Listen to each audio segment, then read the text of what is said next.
Welcome to Forum 360. I am Mark Welfley, your host today. Thank you for joining us for our global outlook with a local view.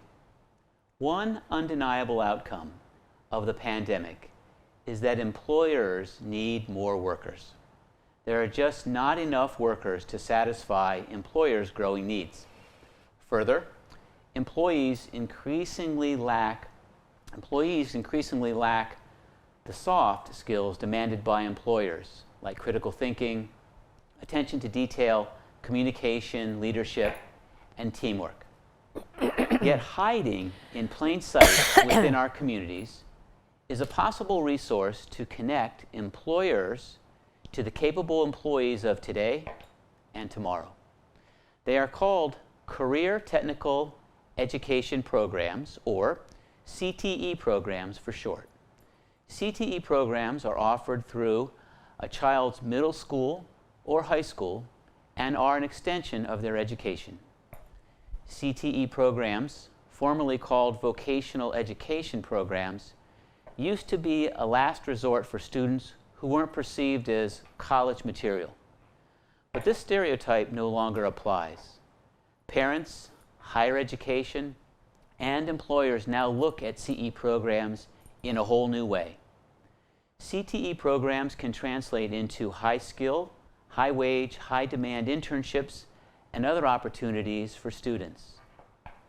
So how can employers tap into this rich resource pool of newly skilled and educated students? Well, my guest today will tell us. She is MaryJane Stanchina, Executive Director of the 6th District Educational Compact. The 6th District is comprised of 6 city school districts in Summit County: Cuyahoga Falls, which happens to be my alma mater, Talmadge, Stowe, Monroe Falls, Woodridge, Hudson, and Kent.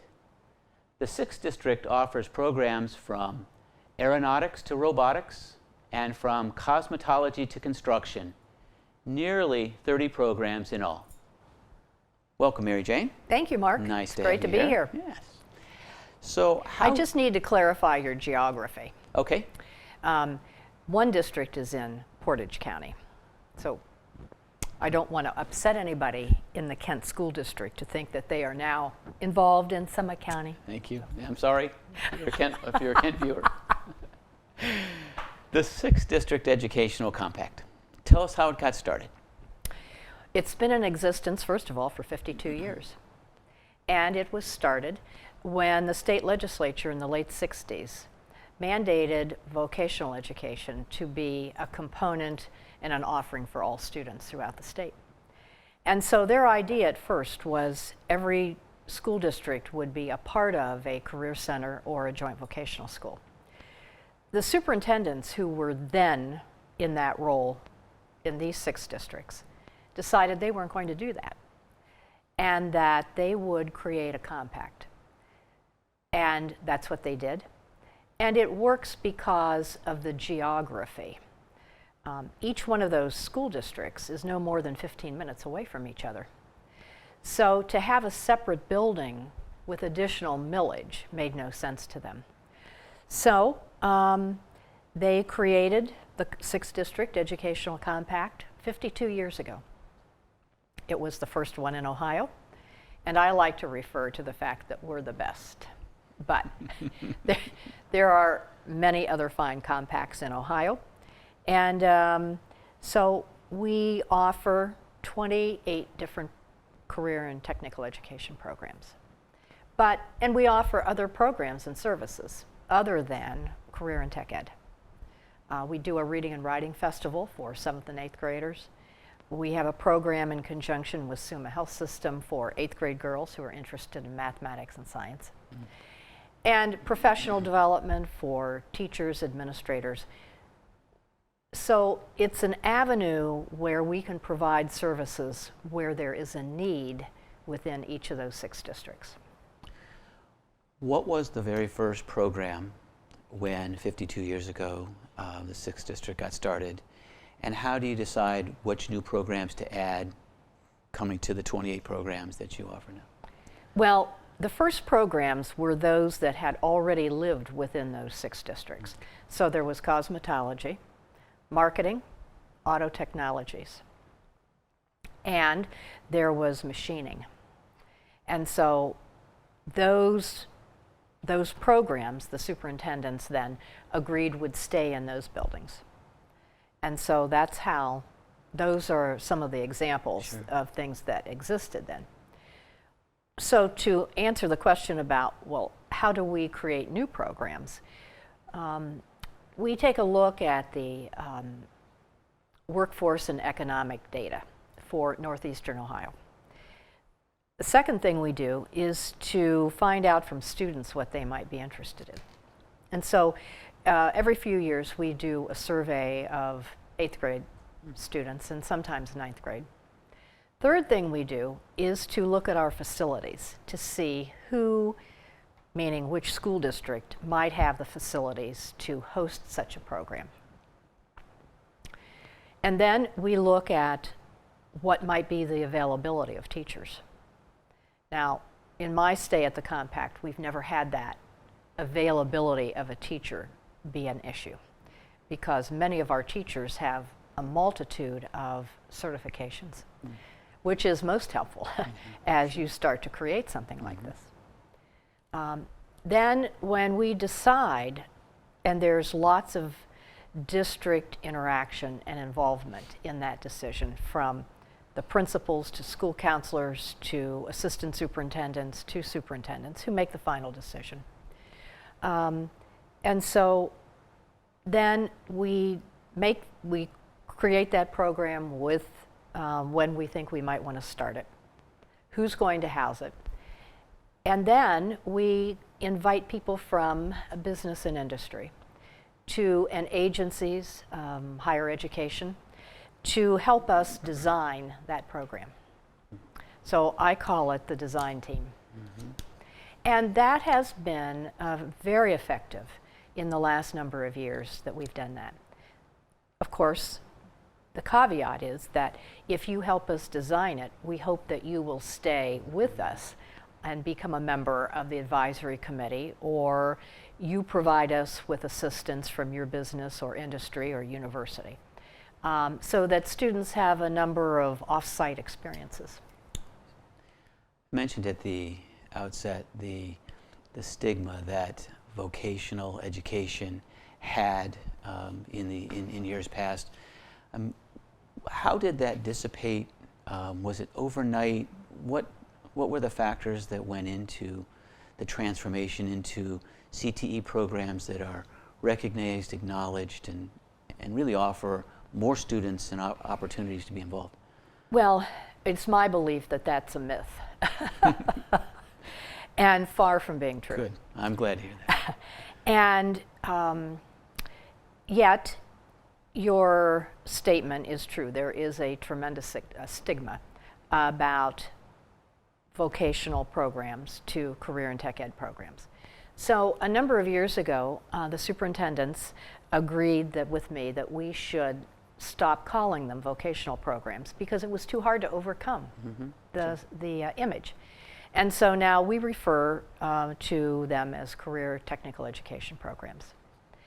And because our programs are aligned to business and industry standards and to specific technical content standards that come to us from the Ohio Department of Education, that concept of having these programs be for students who had no other outlets is just not true. So we have embedded in every one of our 28 programs, every one has embedded college prep academics. And we're very proud of that. We also embed what we call professional skills. You referred to them as soft skills. We call them professional skills. Additionally, all of our teachers work with their students on critical thinking, problem solving, working as a team, and presentation skills, because that's all part of what business and industry is telling us they want students to have, besides being there on time and being there every day. Success stories. I'm a big fan of Oh, success stories. success stories. Can you share with me a couple success stories? Mark, I am students of- thrilled to share, your- to share success stories Awesome. with you. First of all, in our engineering academy, which lives at Kent and Stowe Monroe Falls High Schools, we have Cloy. And Cloy was in the engineering academy for 2 years, and she informed us past summer, that she had just graduated from Kent State in their College of Architecture, and she was headed to Princeton University. And she was accepted into the Master of Architecture program there. She is there now in her second semester. But the best part of all for Cloy was that she was one of 5 students that was admitted into the advanced placement program in their School of Architecture. Now, that is extraordinary. Now we have Tessa. Tessa was in our collision repair program that's housed through Woodridge. And Tessa was in a program that is really rather non-traditional for females. And she did well in the program. And now she is an employee of an area collision repair shop. And she's a painter, and she's doing very well, and that's what her life's goal and life's work is all about, she says. Then there's Austin. Now, Austin is in his second year of our Entrepreneur Academy, which is a brand new program through Woodridge as well. And it's very innovative, and it uses a lot of mentors and business and industry people to work with the students. So last year, the very first year of the program, he creates his own clothing line. And I thought that was pretty spectacular. However, he did that with the help of somebody from Calvin Klein in New York City, who is in the marketing world. And that adult agreed to work with Austin because he, a number of years ago, was in the marketing program at Cuyahoga Falls High School and had the same teacher as Austin has in this Entrepreneur program. So that's another example of how in the Compact we collaborate and cooperate with each other. Then there's Zach. Now Zach is a completer of the Compact Project Search program that lives at Summa Health System. It's affiliated with the Cuyahoga Falls School District. And Zach has been with us a long time at Summa, and he was just promoted to work as a trainer in their vascular department. And so we're thrilled about Zach and Austin and Tessa and Cloy and all the other hundreds and hundreds of success stories we have with students and staff. So you will see, I brought along newsletters. And on our website, you will find, your viewers will find newsletters. They will find Compact Points, which is our Compact 3 times a year newsletter. And so all of these marketing materials have just hundreds and hundreds throughout the years of these wonderful opportunities that our students and staff participate in. That's fabulous for them. And we have wonderful teachers, professional teachers, who truly care about these students, and that's why all of these opportunities are available to them. Very interesting. Love it. If you're just joining us, welcome. My guest today is MaryJane Stanchina. She is the Executive Director of the 6th District Educational Compact. And we are talking about the intersection of students and the learning in their college preparation, but also learning skills that can be meaningful in finding work upon completion of the program. And so I want to turn our attention here to the intersection between these students and employers. Okay. How can employers find you? How do they? How can you help them seek out the right students for the right job? Share that. Share that. Okay. How that intersection can happen. Well, every one of our career and tech ed programs, Mark, has an advisory committee. And those advisory committee members help us making sure that we have the right alignment between what they need and what our technical content standards are that we're teaching. That's one thing. I would invite any potential employer who's watching this and who needs employees to think about how they could become involved in the 6th District Educational Compact. So if they're not involved, the first thing they could do is to call me, and then I will make the connection for them between the appropriate high school administrator where we have a program to the teacher. And then I would invite that person to look at the labs, tour the facility, talk with the students, talk with the teachers, see what the content of the program is. That would be the first step. And so we would be most happy to have anybody who is needing employees. Now, of course, you have to remember these students have entry-level skills, but they have been through, as I said earlier, this whole arena of professional skills and the emphasis of being there daily, the emphasis of being on time, being responsible is very, very much a part of what we teach. Share with me the biggest challenge in running an individual career tech program, whether it's aeronautics or landscape design. Well, of course, there are a lot of challenges that we face. Certainly COVID was a prime example of that. But I think one of the greatest challenges we have is time. We have these programs for a 3-hour block, either in the morning or in the afternoon.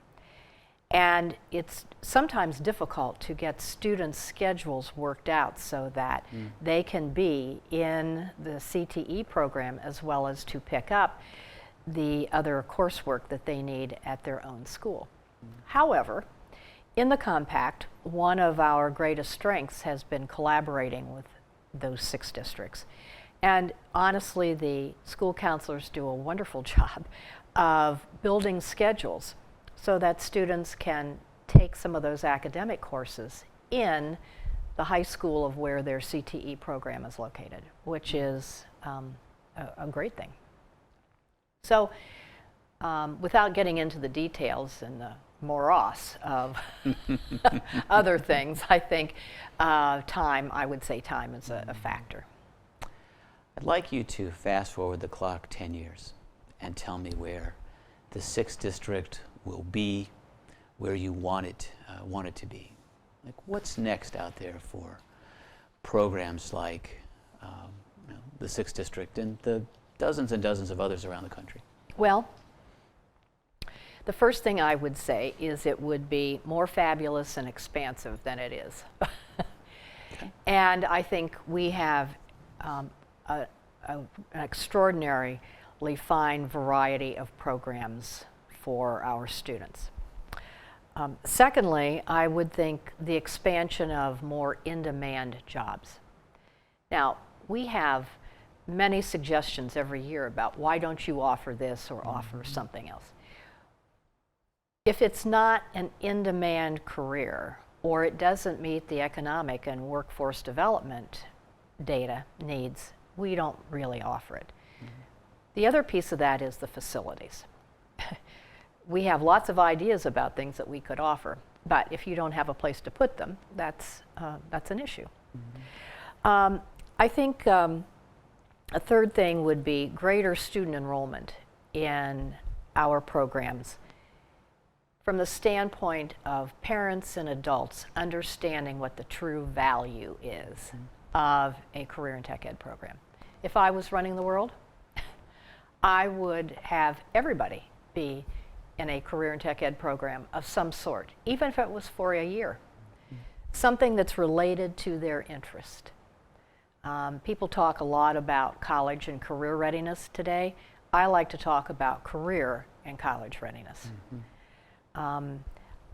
Lastly, I think the enhanced competition among employers to hire the CTE completers of our program would be out there as well. I can see the time 10 years from now that these employers would be knocking on the doors, fighting with each other about who it was they were going to hire. At least I would hope that would be the case. Sure. I'll put you on the spot. You feel free to dodge the question. Do you have a favorite CTE program? Oh, Mark. I know you love it. It's like children, right? You can't pick one out, but well, the one that just catches you. There are 2 or 3 that I would say are my champions because of their structure. The Engineering Academy that we created many, many years ago is the only one in Ohio like it. And it was created as a self-directed learning opportunity, a school within a school. And we have had magnificent success with that program. And it's the structure of that program that to me is so phenomenal. The structure of our new, relatively new now, Entrepreneur Academy is right up there in terms of not so much the content, but the structure of how it works and the involvement of so many mentors and other folks engaged with that program. It's unbelievable. Now that's from a structural perspective. I think every one of our programs offers students that have that interest an absolutely high quality experience. And I'm very proud of that because of what the teachers are able to provide. That's a great answer. Thanks. I know I put you on the spot. The other question that I wanted to ask you is if you could take and spend a minute on the new program that you're offering this year on modern manufacturing. We opened, I'll go back to what we opened this year. We, at Cuyahoga Falls, we opened an audio broadcast program.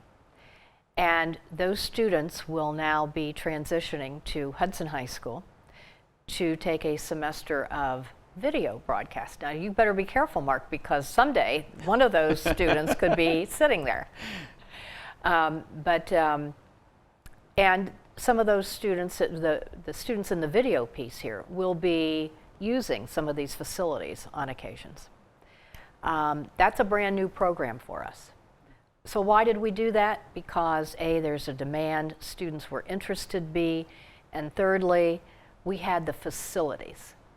We did not need to go out and provide for a brand new studio when this exists and when Hudson High School has its own video class. So the same thing at Cuyahoga Falls. They had an audio, your alma mater, had an audio component.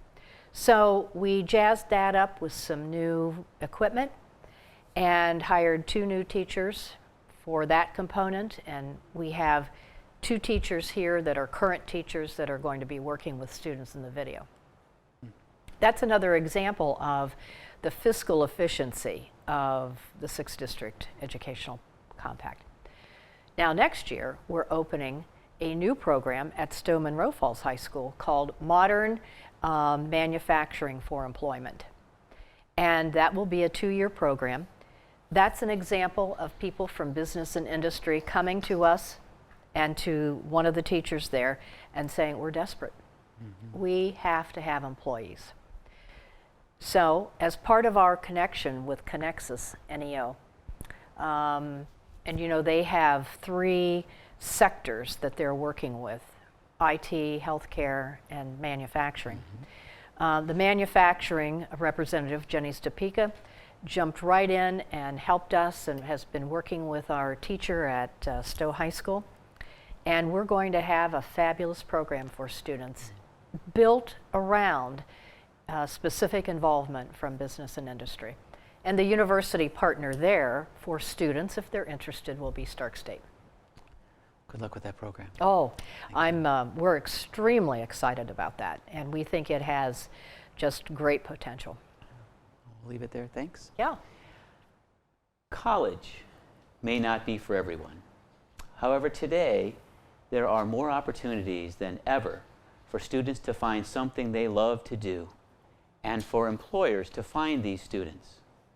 I wish some of these programs were around when I was in school. According to the U.S. Department of Education, there are 30 million jobs in the United States that do not require a bachelor's degree that pay median earnings of $55,000 or more. While it might be overused cliche, is especially relevant here. CTE programs are a win-win for everyone. In our personal and professional lives today, we could use a few more win-wins. Thanks for watching and listening. Thank you, Mary Jane. Let's keep our minds open and ears open until next time on Forum 360. Forum 360 is brought to you by John S. and James L. Knight Foundation, the Akron Community Foundation, Hudson Community Television, the Rubber City Radio Group, Shaw Jewish Community Center of Akron, Blue Green, Electric Impulse Communications, and Forum 360 supporters.